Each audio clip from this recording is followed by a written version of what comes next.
because my life is going beautifully. It gets easier and easier, and as I become clearer and clearer and understand deeper and deeper, I would like to better understand my impulses, because as your impulses are always receptive mode. The question to ask about your impulse is, what receptive mode am I in when the impulse comes? An impulse is just momentum. It's enough momentum. Okay. So, which means law of attraction's been working on it. And so there's a stream going, and you've synced up with that stream, and so you get an impulse. So how can I differentiate then, I guess, between a momentum that I got going, good feeling or bad feeling, and a momentum that Source is guiding me to? Well, the thing is, the more involved Source is, the better it feels. But if you're not synced up with that, you don't know. So sometimes an impulse, even though it's not Source inspired, is compelling. So sometimes you just have to play it out. In other words, there are two ways to know. One is how it feels, but sometimes you're sort of oblivious to how it feels. The other is how it plays out.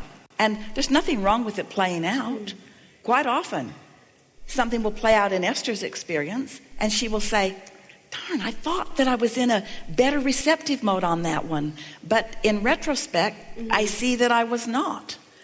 But then next time it will be clearer, you see. Next time you'll be able to make the association. You never get it wrong because you can't get it done.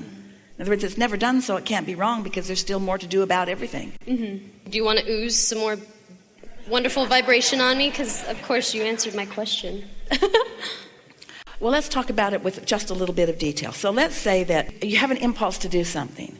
We would really like you to leave here ready and willing to follow the impulse when it's strong.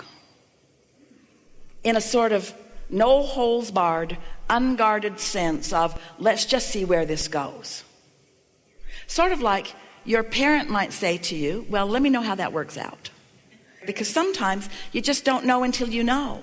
And you really can't take that guidance from anyone else. It's the relationship that you're getting between your inner being. And so we would say, if an impulse feels strong, follow it. Could that be then, because I've had experiences where you receive an impulse and it's so strong, but maybe it doesn't feel very good, but then it ends up being good later. Could that be, even though it doesn't necessarily feel good at the moment, could that be Source saying, well, here's a potential crack in your resistance? Maybe. And we wouldn't get too twirled up in any of that because you'll make yourself crazy. But we would say it in a simple way. We would say, because your inner being knows what you really want and has been shining impulses and ideas to you which you haven't been getting. So your inner being offers an impulse to you that is going to lead you in the direction of what you want. It's pretty far from what you want, but you're pretty far from what you want. Now stay with that thought because you got that. And now hear this. Here you stand, and here's what you want relative to something. Your inner being is standing where what you want is, relishing in all of the allness of it. So your inner being has keen awareness of where you stand right now in relationship to where you want to be, and is calling you, calling you, calling you. That's why you feel those impulses. So you have this path of resistance between you and where you want to be. Obviously, because if there were no resistance, you'd be over there. So there's clearly something that is sort of slowing you down a little bit, but your inner being doesn't stop calling you. Now, we want you to focus just for a minute.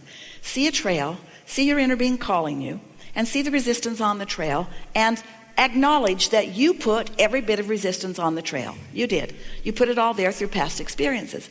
But your inner being isn't saying, hey, you put a bunch of resistance on your trail, now you just have to pay the price of moving through the resistance. Your inner being knows that the resistance is there, but only knows what you want and is calling you around the resistance. And so sometimes it feels to you like you're being called through a problem or around a problem in order to get into a clear space. Doesn't that make a little bit of sense to you? So if you could just trust that your inner being always knows, and that your inner being is always guiding you to the best feeling place that is possible for you. And you could stop condemning yourself that it isn't the best feeling place, because your inner being isn't condemning you that it isn't the best feeling place. Your inner being just knows it's the next best feeling place from where you are, and that's good enough.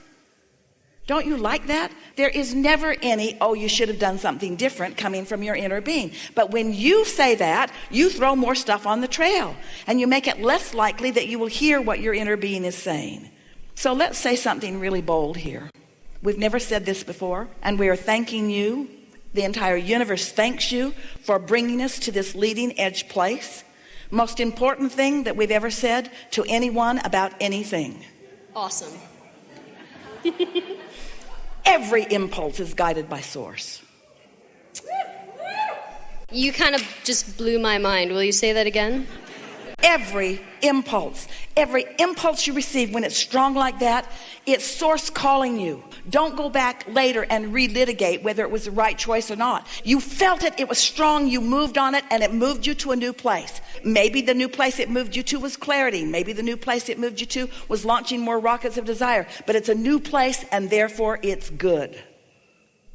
Every impulse is an impulse from source, because source never stops calling you, never stops calling you. So let's go back and revisit just briefly the emotional scale that we've talked about in some previous conversations and in a book or two or three. Let's say that you are depressed. You're just despondent. You're almost paralyzed. You don't even want to get out of bed. You can't think of anything fun that you want to do. And everything that you think of just sort of burns your hand just a little bit. Everything that you think of is just a little bit uncomfortable. And then you get an impulse of revenge. And even though it's a far cry from the love that your source is really feeling, that's still your source calling you up the emotional scale. And maybe that's as far as you can get right now, but it's good. It's better that you're there. Your friends don't like it. They liked you better when you were depressed. When you were depressed, you stayed in your room, you never came out. Now you're out there making trouble for everybody. But these are impulses that you're following, yes? So if you could just trust, and we know words don't teach, but your nature is good, and your calling is source. And so any impulse that you get, any impulse is better than not following any. And when they're strong like that, follow them. And the attitude that we would have about it is, oh, let's see where this goes. And let's see really where this was coming from. In other words, because words don't teach, so might as well go for this and see what's in it, see what juice is in it.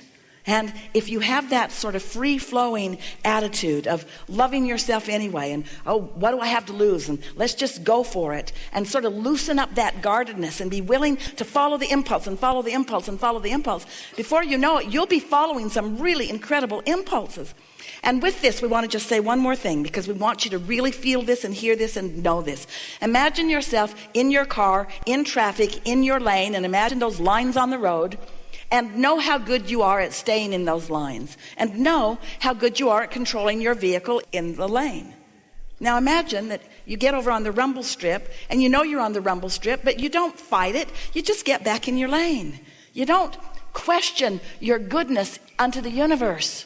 You don't say, why me? Why me? Why have I gone astray? You just get back in your lane. And you don't try to operate, you don't try to be in the same space that another car is at the same time. You know that one car occupies one space at a time. In other words, that's sort of the physical manifested agreement. We stay in our lane and we don't run over each other. And you do it naturally. It didn't take a big comprehensive class to help you to understand. The lanes help you know, and your emotions are like that. Your emotions help you know. You can feel the rumble strip. And if you feel the rumble strip and you don't do anything about it, well, you might end up with all four tires on the other side of the rumble strip, and you might end up off in the grass, and it gets more difficult the more you don't pay attention. But we wouldn't be so quick to try to figure out everywhere that everything is going. Just follow it along in an attitude of things are always working out for me, in an attitude of more well-being and more trust. And so in that spirit, when you get an impulse and you follow it, so what if it wasn't the end all to end all to end all? You don't ever want anything to be all ended anyway. It was just a step into more clarity at a minimum, and a step into more allowing at a maximum, and it's usually somewhere in between, and it's all good. There's nothing serious going on here. Thank you so much. I've been following you for many, many years. It's a great honor to be here. All right, so 2 questions were popping when you called on me. The first, or one was popping, I have 2. I work with horses, and I work with human beings to develop their emotional and spiritual awareness with horses. And I also just work with my horses. And more and more I'm seeing that when I can come from reverence, and I can come from love, and I can come from possibilities, curiosity, and connection, that these horses are so willing to do anything. My question for you is, when I have a younger horse or I have a lead mare that has her own things that she wants to do and maybe isn't as easy to influence in a positive manner, how can I work with her? Well, she would like to debate with you about who gets to choose the positive manner. A friend said to Esther a few months ago, "Oh, I get it. The path of least resistance is what you want." That's why it's sometimes nice to get off on your own path.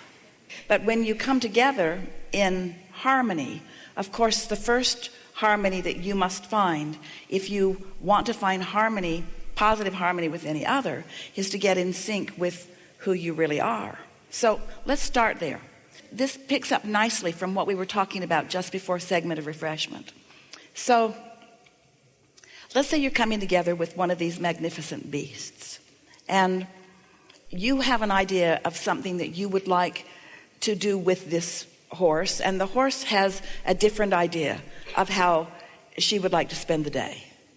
And you want harmony, which sort of sounds like you need to come along and do what I want. In other words, that's the harmony that you want. And let's say that the horse says, well, I would like to do something entirely different. So how do you find harmony, whether it's with 2 humans or 2 horses or a human and a horse? In other words, how does the harmony come about? Well, there are a lot of ways for it to come about, and we'll talk about some of them in a moment here.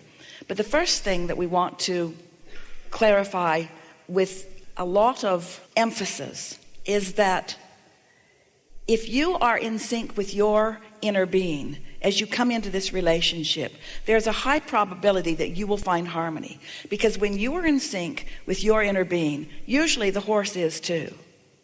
And if you are in sync with your inner being, even if the horse isn't, the horse usually will come into sync. It takes quite a bit to get one of your beasts out of alignment with who they are. And so the question is, how much in harmony with who you are you coming into the experience? So let's imagine for a moment that you're not in alignment. Let's say that you've had a hard day, that you've been aggravated, that you've been focused upon things unwanted, that you're really out of sync with who you are, and have been for a little while. We're making this up, but it's not something that is new. There's some momentum going to it. And so you think that you would like to go have a nice experience with this horse in order to cheer yourself up.